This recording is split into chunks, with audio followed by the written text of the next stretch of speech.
নমস্কার শ্রোতা বন্ধুরা, আমি senior consultant orthopaedic surgeon doctor Nirmal Deb. সদ্য শারদীয় পুজো, মা দুর্গার পুজো, মা দুর্গার আগমন শেষ হয়েছে। এখন আমরা শেষের পথে, বিজয়া দশমীর সম্মুখীন।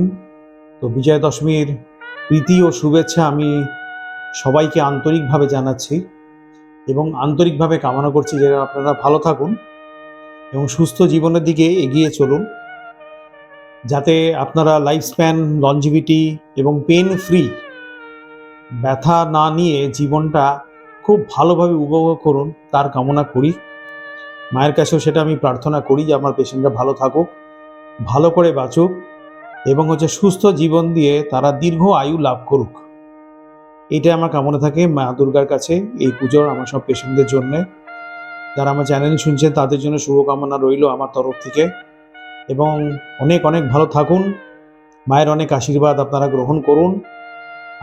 আপনারা একসাথে যাতে এগিয়ে যাই, দুজন উভয় পক্ষে ভালো থাকতে পারি এবং সুস্থ জীবনের দিকে আমি আপনাদের চালিত করতে পারি, সেটাই মায়ের কাছে আমি সবচেয়ে বড় প্রার্থনা রেখেছি। এবং সবাইকে আন্তরিকভাবে বিজয়ের প্রীতি ও শুভেচ্ছা জানিয়ে আজকে আমার বার্তাটা এখানেই শেষ করলাম। শোনার জন্য অসংখ্য ধন্যবাদ। Thank you. নমস্কার।